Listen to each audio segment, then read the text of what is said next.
My family left me alone on Christmas dinner and used my money to go on a family cruise. I sold all the family assets when they came back. They had nowhere to live. I'm glad to have you here. Follow my story until the end and comment the city you're watching from so I can see how far my story has reached. The scent of cinnamon and apple pie filled my kitchen as I carefully placed the last of the hand-painted name cards around my dining table. 70 years old, and I still took pride in these little touches. I smoothed down the embroidered tablecloth, my mother's now mine, and adjusted the centerpiece of pine branches and red candles. Perfect, I whispered to myself, stepping back to admire my work. The table was set for 12. My 3 children with their spouses, 5 grandchildren, and me. Christmas dinner, the way it had always been since Frank passed away 25 years ago. I glanced at the clock, 2:30 p.m. They'd be arriving at 4. Just enough time to shower and change into the dark green dress I'd bought specially for tonight. As I turned to head upstairs, my phone buzzed on the kitchen counter. Robert, my eldest. My heart warmed, probably calling to ask if he should bring extra wine or to check if little Emma could have the bedroom with the rocking chair she loved so much. "Hello, sweetheart," I answered, my voice light with anticipation. "Hey, Mom." Something in his tone made me pause. "Listen, there's been a change of plans." My hand tightened around the phone. "Change of plans? What do you mean?" "We're not coming for Christmas dinner," he said, his words rushing together. "Actually, none of us are. We decided to do something different this year." I lowered myself onto a kitchen chair, suddenly needing to sit. "Different? I don't understand." Robert cleared his throat. "We're on a cruise. All of us, me and Patricia, Lisa and David, Michael and Jennifer, all the kids too." "A cruise?" I repeated, the words not making sense. "But it's Christmas Eve. I've been cooking since yesterday morning."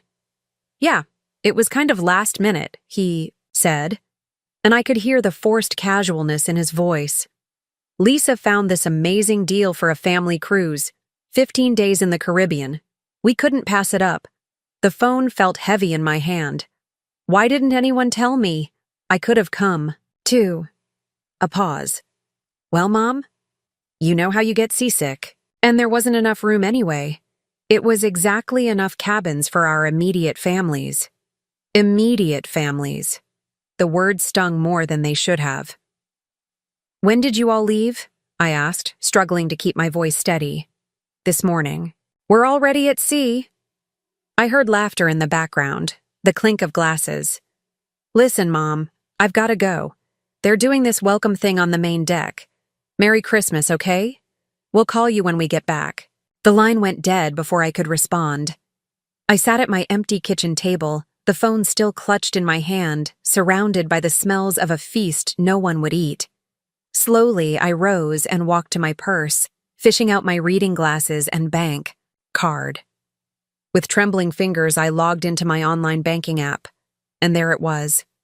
A withdrawal of $12,180 from my savings account 3 days ago. The description read, "Royal Caribbean Cruises." My legs gave out, and I sank back onto the chair. They had used my money, my savings, without asking, to take a family vacation without me. Outside, snow began to fall, delicate flakes gathering on the windowsill. I watched them, feeling numb. The turkey in the oven would be done in an hour. The sweet potatoes were ready to be reheated. The pies, apple, and pumpkin cooled on the counter. My gaze drifted to the Christmas tree in the living room, twinkling with lights and laden with ornaments collected over decades. Beneath it sat carefully wrapped presents, one for each child, each grandchild, each in-law. Selected with thought, wrapped with care. I rose on unsteady legs and walked to the dining room again. 12 place settings, 12 chairs, 12 name cards.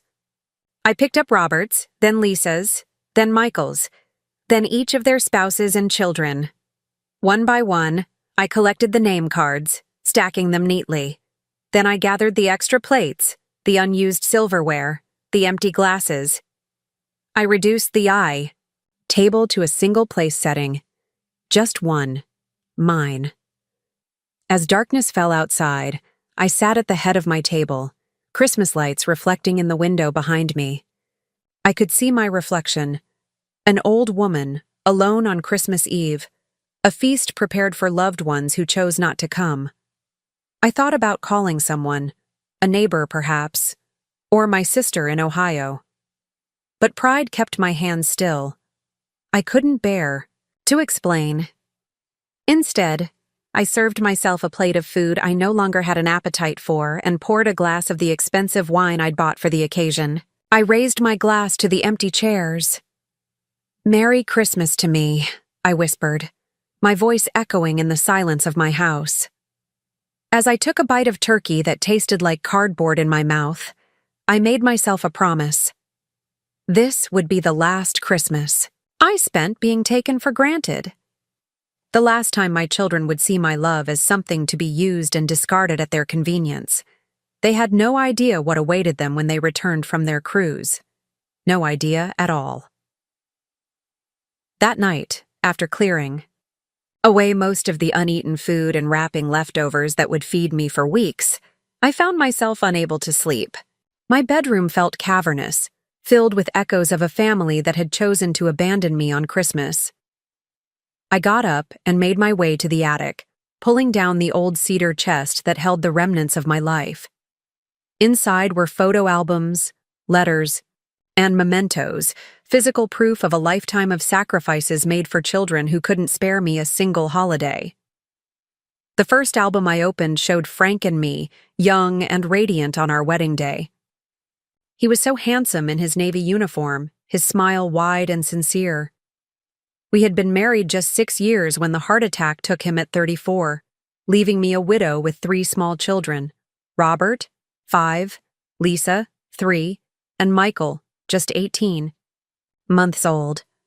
I traced Frank's face with my fingertip, remembering how terrified I'd been. It was 1979, and suddenly I was alone with 3 children and a mortgage. Frank's life insurance had paid off most of the house, thank God, but it wasn't enough to support us long term. The next album showed the children growing up: Robert's first day of school, Lisa's ballet recital, Michael's baseball games. What the smiling photos didn't reveal was how I'd worked 2 jobs for 15 years to keep this roof over their heads. Secretarial work during the day, waitressing 4 nights a week. My sister Nancy would watch the kids on those evenings, and I'd come home long after they were asleep, my feet swollen, my back aching. I flipped through pages of holidays past, Christmases where I'd managed to get each child exactly what they wanted, though it meant I went without new clothes or proper winter boots. Birthdays where I'd stayed up all night making elaborate cakes because I couldn't afford to buy them from the bakery. One photo made me pause: Robert's high school graduation. He was beaming in his cap and gown, holding the keys to the used car I'd scraped and saved to buy him. What the picture didn't show was that I'd taken on extra shifts for 6 months to afford it, or that I'd continued driving my own car until it literally died on the highway 2 years later. I found Lisa's college acceptance letter tucked into another album. She'd gotten into NYU, her dream school, with a partial scholarship. The remaining tuition had nearly broken me financially, but I'd never let her know that. I remortgaged the house, silently, stoically. When she graduated and landed her first job at a publishing house in Manhattan, her success felt like mine too. Then came Michael's rebellious years. The calls from school, the minor scrapes with the law, the string of jobs he couldn't seem to keep. I found the receipt for the lawyer I'd hired when he'd been caught with marijuana at 19, $3,000 I didn't have, put on a credit card I spent years paying off. Behind the albums were the property deeds, the main house, purchased with Frank, and then refinanced twice to put the kids through college. The small lake cottage we'd bought the year before Frank died, which I'd almost sold during the lean years, but somehow managed to keep. and the vacant lot Frank had inherited from his father, which I'd held on to because he'd always talked about building a family vacation home there someday. All 3 properties were solely in my name now. Frank had made sure of that before he passed, wanting to protect me and the children. I closed the chest and walked to the window, looking out at the snow-covered yard where my children had once built snowmen and had snowball fights. The yard I still paid to have mowed and maintained, though I could barely bend a garden anymore. My whole life had been devoted to giving them stability, opportunities, a foundation from which to build their own lives. I'd gone without, worked, until I was exhausted, put my own dreams aside, all so they could have what Frank and I had planned to give them together. And how had they repaid me? By stealing my savings for a cruise they didn't even invite me on. I wiped away angry tears as dawn broke over the horizon. The pain was crystallizing into something harder, something colder. I'd raised them better than this. I'd taught them about respect, about family, about gratitude. Or I thought I had. As the first rays of sun illuminated my bedroom, casting long shadows across the floor, I made my way back downstairs. The Christmas tree lights still twinkled, now seeming to mock me with their cheerfulness.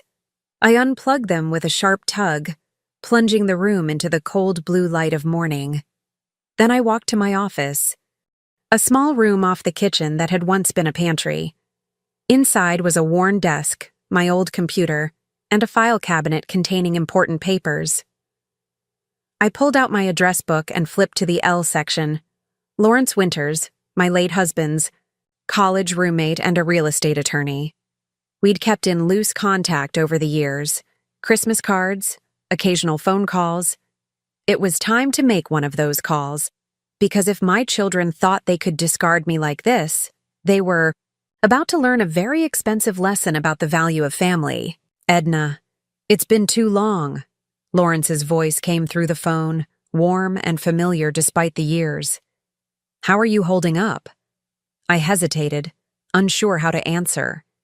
How was I supposed to tell my deceased husband's old friend that I'd spent Christmas alone while my children gallivanted on a cruise paid for with my stolen money? I've been better, Lawrence, I finally said, my voice steadier than I expected. I need some legal advice about my properties. There was a pause on the line. Of course. Would you like to come into the office? I can fit you in tomorrow. The next morning, I dressed with care. A navy pantsuit I'd bought years ago for Lisa's college graduation, a string of pearls Frank had given me on our 5th anniversary. I needed to feel put together, dignified, even as my heart was crumbling inside. Lawrence's office was in a renovated Victorian downtown, all polished wood and gleaming brass. He greeted me with a hug, his face lined with more wrinkles than I. Remembered, his hair now completely silver. You look well, Edna, he said, guiding me to a comfortable chair across from his desk. I managed a small smile. You're too kind, Lawrence. We both know I look every day of my 70 years. He chuckled, then his expression sobered. Now, tell me what's going on. You sounded troubled on the phone. The whole story poured out of me. The Christmas dinner. Preparations, the call from Robert, discovering the money taken from my account, the cruise they'd never invited me on. With each word, my voice grew stronger, the hurt transforming into resolve. I see, Lawrence said when I finished, steepling his fingers. And you're certain they used your money without permission? Positive. I never gave Robert access to withdraw. That much. He must have gotten my bank information somehow. Lawrence nodded slowly. That's elder financial abuse, Edna. We could pursue legal action. I shook my head. No, I don't want to go that route. Not yet, anyway. I took a deep breath. What I want to know is this. The house, the lake cottage, the empty lot. They're all still in my name alone, correct? Yes, he confirmed, pulling out a file. After Frank passed, everything transferred to you. You've never added any of the children to the deeds. despite my suggesting it for estate planning purposes. Thank God for my stubbornness, I murmured. Tell me, Lawrence, legally, what can I do with these properties? They're yours, Edna. You can do whatever you want with them. Sell them, rent them, gift them. He peered at me over his reading glasses. What exactly are you thinking? I sat up straighter. I want to sell all of them, quickly before my family returns from their cruise. Lawrence's eyebrows shot up. All of them? Even the main house? Especially the main house, I said firmly. Edna, he said gently, this is a major decision. One often made in the heat of emotion. Perhaps you should— I cut him off. Lawrence, I spent 45 years in that house, raised my children there. Every corner holds a memory. But do you know what my children see when they look at it? I didn't wait for his answer.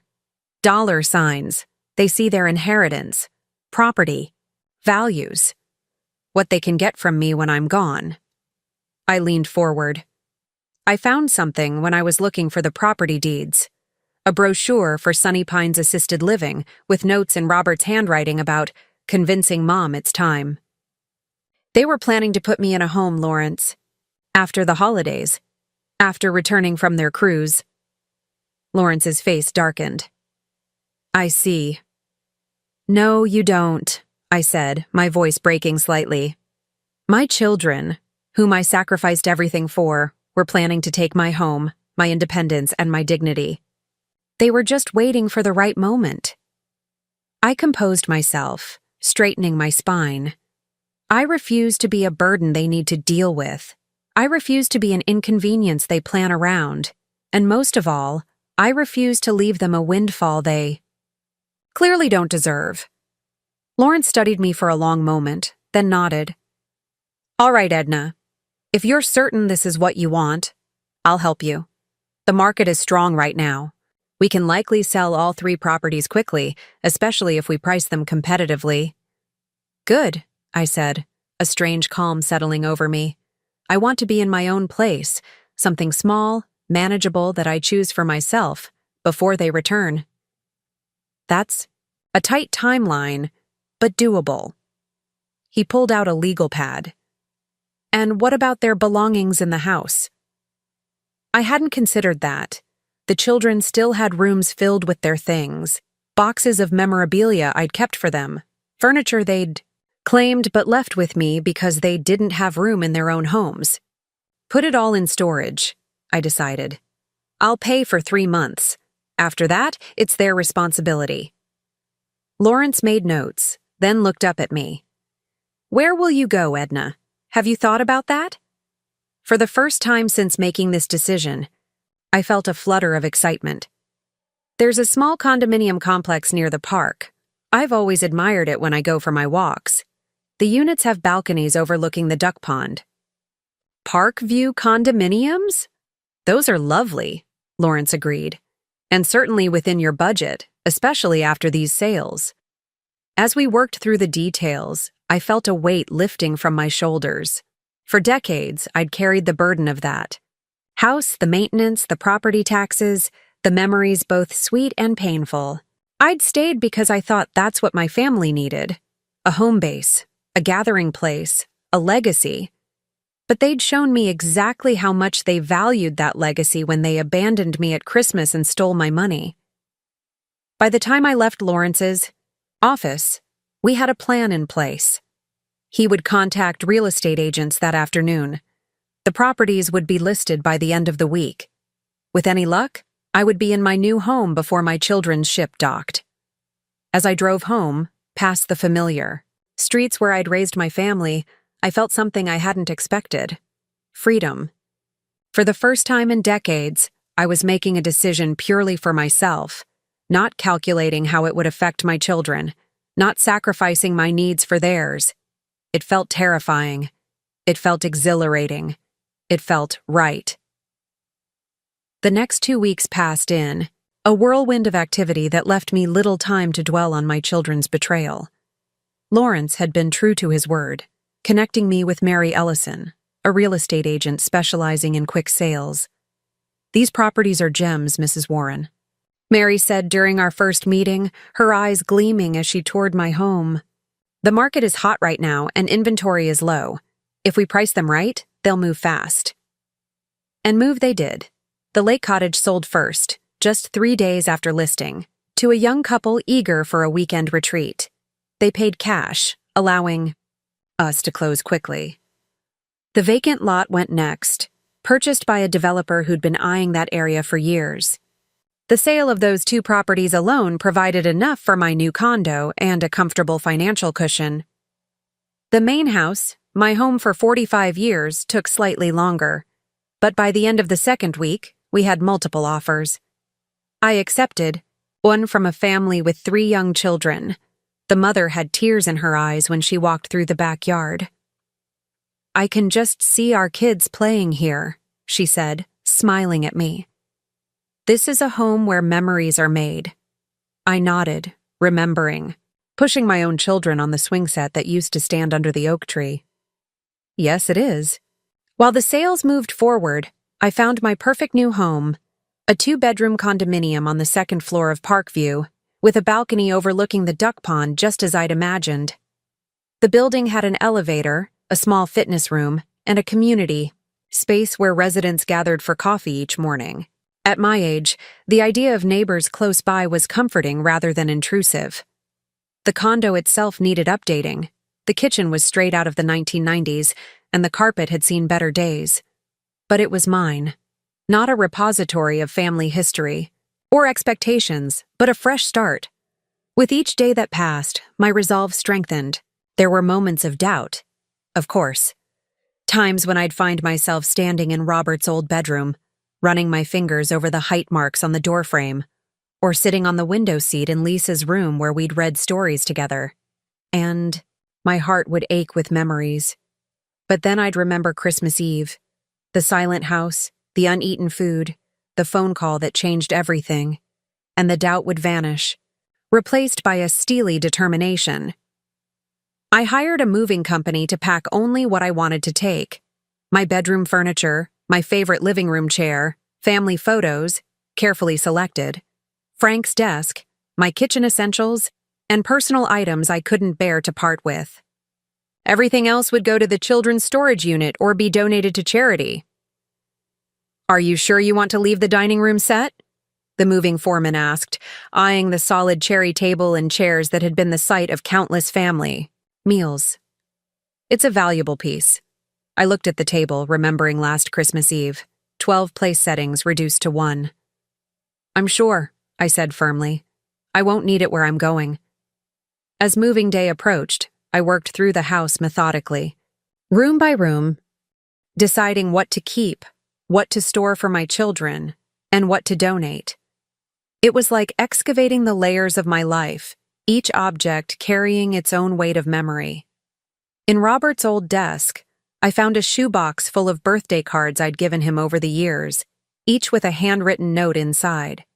In Lisa's closet, there was the prom dress I'd sewn by hand when we couldn't afford the one she'd wanted from the department store.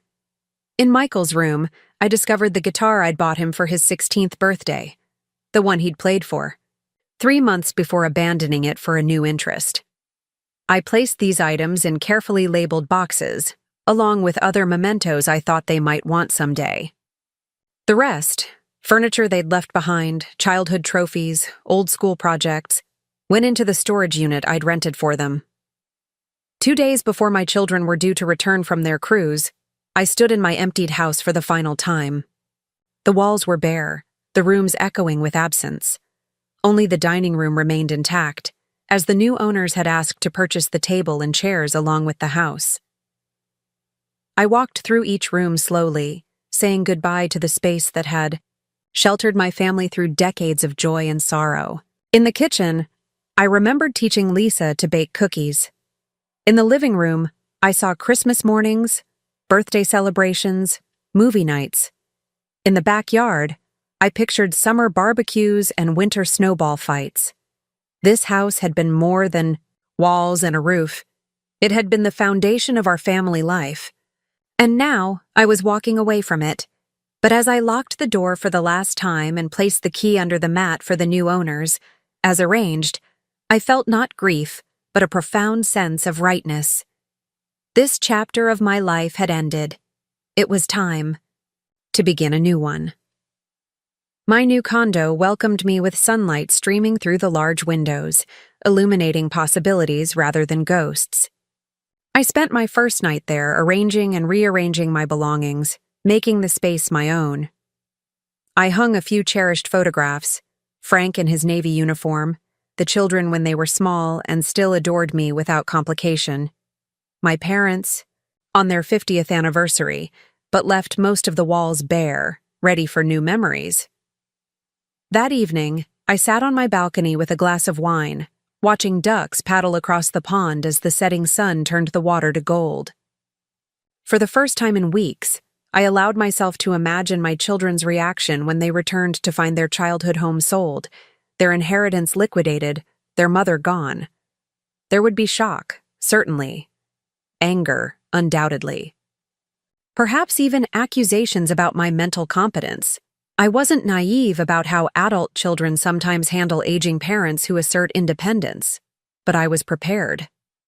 Lawrence had helped me update my will, removing my children as direct beneficiaries, and instead establishing trusts for my grandchildren's education.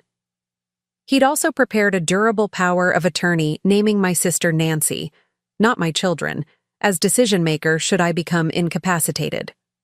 I had protected myself from their manipulation, while ensuring my grandchildren's futures. It was the best compromise I could make between the love I still felt for my family and the need to stand up for myself. Tomorrow, they would return. Tomorrow, they would learn what their betrayal had cost them. Tonight, though, I would sleep peacefully, in my new home, unburdened by a house too large, memories too heavy, and children who had taken me for granted one time too many. The call came at 9:17 a.m. I was having coffee on my balcony, watching an elderly man feed the ducks, when my phone lit up with Robert's name. I let it ring 3 times before answering. Hello? I kept my voice neutral, as if this were any ordinary day. Mom? Robert sounded frantic. Where are you? What's going on? I took a slow sip of coffee. I'm at home. No, you're not. We just pulled up to the house, and there's another family moving. In! They said they bought it from you. So they'd gone straight to the house from the cruise. Of course they had. They needed to drop off their luggage, shower in their own bathrooms, sleep in their own beds. Not once had they called to check on me during their 15-day vacation. Not a single text asking if I was okay. Yes, I sold. The house, I said calmly. And the lake cottage. And your father's lot. Silence filled the line, followed by what sounded like Robert covering the phone to speak to someone else. I could hear raised voices in the background. Lisa's high-pitched tone, Michael's deeper one. Mom.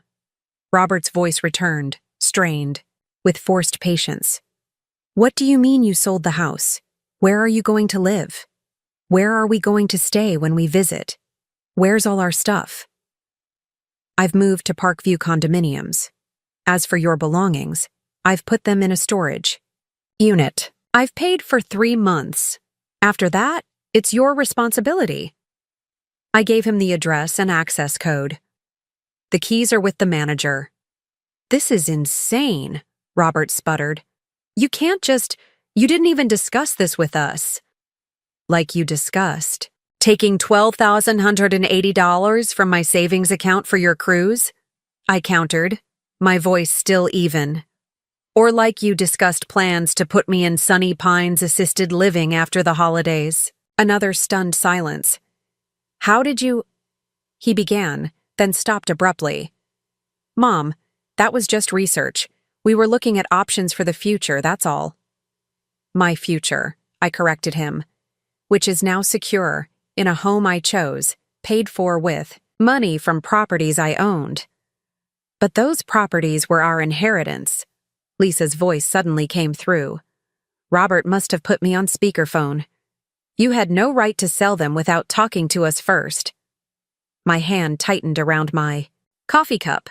I had every right, Lisa. The deeds were in my name alone. An inheritance implies I'm dead, which, despite your apparent wishes, I am very much not. That's not fair, Mom, Michael chimed in. We never said we wanted you dead. No, you just wanted me out of the way in a retirement home while you divided up my assets, I replied. Much more considerate.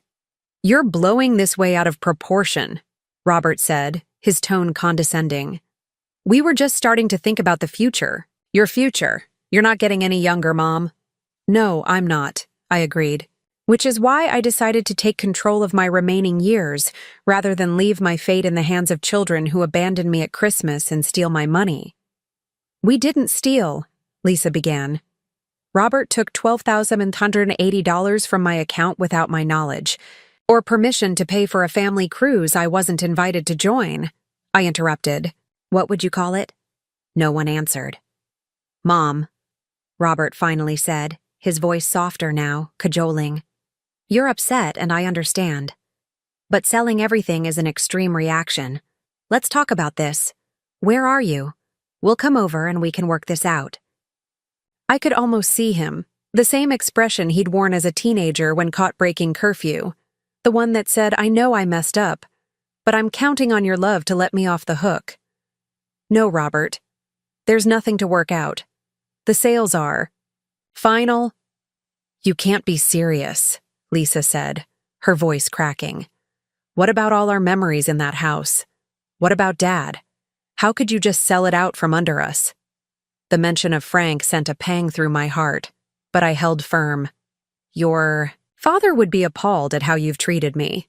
He worked so hard to provide for us, to make sure I'd be taken care of after he was gone. Do you think he'd approve of you using my money behind my back? Of planning to put me in a home so you could have my property? It wasn't like that, Michael protested weakly. It was exactly like that, I countered. And I've put a stop to it. Where are we supposed to go now? Lisa demanded, anger replacing her initial shock. We just got off a cruise ship. We need to shower, to sleep. I'm sure you can afford a hotel with whatever's left of my $12,180, I said dryly. Or perhaps you could stay with friends. That's what I would have done had I been included in your family vacation plans. This is ridiculous, Robert snapped, his placating tone evaporating. You're acting like a spiteful child, not a 70-year-old woman. Have you lost your mind? Actually, I've found it, I replied. For years, I've put your needs above my own. I've maintained a house too large for me, kept properties I didn't use because someday they'd be yours. I cooked your favorite meals. When you visited, kept your rooms ready as if you were still children who might come home any day. I bent my life around yours, and how did you repay me? By excluding me from your Christmas plans and helping yourselves to my savings. I took a deep breath. No more. My life is my own now. My money is my own. My home is my own. You'll regret this, Lisa said, her voice cold. When you're old and lonely and need help, you'll regret pushing us away. Her words stung, but I refused to show it. I was old and lonely this Christmas, Lisa. The difference is now I'm choosing it on my terms, not having it forced upon me by my children's neglect. Fine, Robert's voice returned, hard with anger. If this is how you want it, fine. But don't come crying to us when you realize what a mistake you've made. I won't, I promised, and ended the call. I sat there for a long time after, watching the ducks on the pond, my coffee growing cold. The confrontation had gone much as I'd expected. Shock, anger, accusations, attempts to make me feel guilty. But what surprised me was how little their words had hurt. The pain I'd felt on Christmas Eve had been like a raw, open wound. This was more like pressing on a bruise that had already begun to heal. It ached, but dully, distantly. My phone buzzed again. A text from Patricia, Robert's wife. How could you do this to your own family? The kids are devastated they won't have Grandma's house to visit anymore. I hope you're happy with yourself. I didn't respond. Instead, I turned off my phone, set it on the table, and leaned back in my chair, closing my eyes against the morning sun. For the first time in a very long time, I was answerable to no one.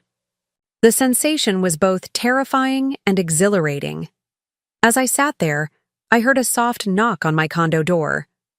For a moment, I tensed, wondering if my children had somehow tracked me down already. But when I opened the door, I found an elderly woman standing there, holding a small potted plant. "Hello there," she said with a warm smile. "I'm Margaret from Unit 4C. I saw you moving in yesterday and wanted to welcome you to Parkview." I stared at her for a moment, then smiled back, accepting the plant. "I'm Edna. Thank you for the welcome. Would you like to come in for coffee?" As Margaret stepped into my new home, I felt something unexpected. The first fragile tendril of a new beginning. 6 months had passed since the day I answered that fateful phone call from my children. 6 months of change, of growth, of learning who Edna Warren was beyond being a mother, a widow, a keeper of an empty family home. Spring had turned to summer, and my balcony garden flourished with herbs and flowers. I'd repainted the condo in colors I'd always loved, but Frank had found too bold. A soft sage in the living room, a warm terracotta in the kitchen. I'd replaced the dated carpet with hardwood floors, easier on my aging knees and much more elegant. More importantly, I'd built a new life. Every morning I joined the coffee group in the community room, where I'd found friends in Margaret who'd first welcomed me, and in Arthur, a retired English professor who shared my love of mystery novels. 3 times a week, I attended water, aerobics at the community center. On Tuesdays, I volunteered at the library, reading to children during story hour. I was busier, more engaged, more myself than I had been in decades. My relationship with my children remained fractured. After our initial confrontation, weeks had passed with no contact. Then came cautious formal text messages, Robert letting me know they'd emptied the storage unit, Lisa asking for her grandmother's recipe box, Michael inquiring about some old sports memorabilia he couldn't find. I responded to these practical queries but maintained my distance emotionally. The wound was still too fresh, the betrayal too profound. They made attempts at reconciliation, of course. Mother's Day brought cards with carefully neutral messages.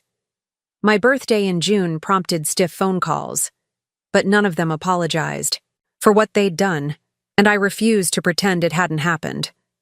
My grandchildren were a different matter. Emma, Robert's 12-year-old daughter, had been the first to reach out, sending me a hand-drawn card with a message that broke my heart. "I miss you, Grandma. It's not the same without your house to visit."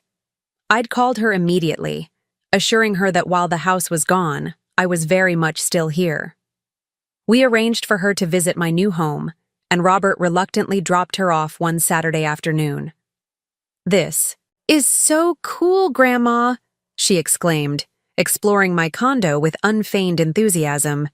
"You can see the ducks from your balcony." That visit opened a door. Soon, my other grandchildren began coming by, sometimes with their parents waiting awkwardly, in the car, sometimes dropped off for a few hours. I took them to the park, taught them to bake in my new kitchen, helped with homework at my smaller but still welcoming dining table. Through them, I maintained a connection to my family, even as I established clear boundaries with my children. Today was special, though. Today marked exactly 6 months since I'd moved into Parkview, and I'd invited all 3 of my children, and only my children, for dinner. No spouses, no grandchildren, just us. As I prepared a simple meal of roast chicken and vegetables, I felt a strange calmness. This wasn't about reconciliation or forgiveness, not yet. This was about clarity, saying things that needed to be said, without anger or haste. They arrived together, a united front. Robert, still handsome at 46, his hair beginning to gray at the temples. Lisa, elegant at 44, wearing a dress that probably cost more than my monthly mortgage payment. Michael, boyish at 42, fidgeting with his car keys as if planning a quick escape. "Come in," I said, stepping aside to let them enter my home. My new home, which none of them had yet visited. "Thank you for coming," they murmured polite greetings, their eyes darting around, taking in the transformed space. Gone were the familiar antiques and heirlooms that had filled our family home. In their place were new pieces I'd chosen just for me. A comfortable sectional sofa, perfect for my shorter stature, artwork that spoke to my taste, not Frank's, a sleek television mounted on the wall where I watched my favorite shows without apology. "It's nice," Lisa offered, sounding surprised. "Very modern." "Thank you," I replied, gesturing toward the dining area. "Please sit down. Dinner's ready." We settled around my table, small enough that we couldn't avoid looking at each other, but large enough that no one felt crowded. I'd set it with my new dishes, not the china we'd used for family meals for decades. After serving the food, I took my seat and looked at my 3 children, these adults who had come from my body, whom I had raised with love and sacrifice, who had wounded me so deeply. "Before we eat, I want to say something," I began, my voice steady. "6 months ago, I made a decision that shocked all of you. I sold properties you expected to inherit. I moved without consulting you. I established a life separate from the one you'd envisioned for me." Robert started to speak, but I held up my hand. "Please let me finish. This isn't about blame anymore. It's about understanding." I looked each of them in the eye. "For 45 years after your father died, I defined myself as your mother. Everything I did, working multiple jobs, maintaining the house, setting aside my own dreams, I did for you. And I don't regret that sacrifice. It was my choice, made from love." I paused, took a sip of water. "But somewhere along the way, that sacrifice became expected rather than appreciated. I became a convenience in your lives, a free babysitter, a holiday host, a keeper of your childhood rooms, not a person with my own needs and feelings." "Mom, that's not fair," Lisa protested. "We've always appreciated you." "Have you?" I asked quietly. "Was it appreciation that led you to take my money without asking? To plan my institutionalization without my input? To leave me alone on Christmas Eve after I'd spent days preparing a dinner for all of you?" None of them could hold my gaze. "I'm not saying this to hurt you," I continued, my voice softening. "I'm saying it because at 70, I've finally learned that being honest is more important than being nice. I've learned that loving you doesn't mean letting you treat me as an afterthought." "We never meant to hurt you," Michael said, his voice small. "We just didn't think." "That's exactly right," I agreed. "You didn't think. About me, about my feelings, about the example you were setting for your own children about how to treat their parents when they age." I took a deep breath. "But I've had 6 months to think, to reflect, to decide what kind of relationship I want with you going forward. And I've decided that I would like us to try again. Not as mother and children, but as adults who respect each other." Robert looked up, surprise in his eyes. "You want to reconcile?" "I want to build something new," I clarified. "The old relationship wasn't working. It led us here to this broken place. But perhaps we can create something healthier, with clear boundaries and mutual respect." "What does that mean, exactly?" Lisa asked cautiously. "It means I am my own person, with my own life," I explained. "I won't be available at your convenience. I won't tolerate being taken for granted. I won't give you access to my finances or allow you to make decisions about my future without my full participation." I served myself some chicken before continuing. "It also means I'd like to know my grandchildren better. I'd like to be invited to family gatherings, not as the host, but as a guest who is wanted and welcomed. And someday, when I truly do need help, I'd like to be able to ask for it without fear of being steamrolled." Silence fell around the table as they absorbed my words. Then, surprisingly, Robert spoke up. "I'm sorry, Mom. he said, his voice rough with emotion. You're right. About all of it. We treated you like an extension of ourselves, not like a person. And what we did at Christmas was unforgivable. It wasn't your finest moment, I acknowledged, allowing a small smile. But it's not unforgivable. It's just unforgettable. As we began to eat, the conversation tentatively shifted to safer topics, the grandchildren's activities, local news, my new friends at Parkview. The tension didn't disappear entirely, but it eased. By dessert, a simple apple crisp made from my mother's recipe, we were talking almost normally. When they left that evening, Lisa hugged me, whispering, I like your new place, Mom. It suits you. Thank you, I replied. That's because I chose it for me, not for anyone else. After they'd gone, I sat on my balcony in the summer twilight, watching fireflies dance over the pond. The evening hadn't magically healed all wounds or erased the past. There would still be difficult moments ahead, old patterns to break, new boundaries to maintain.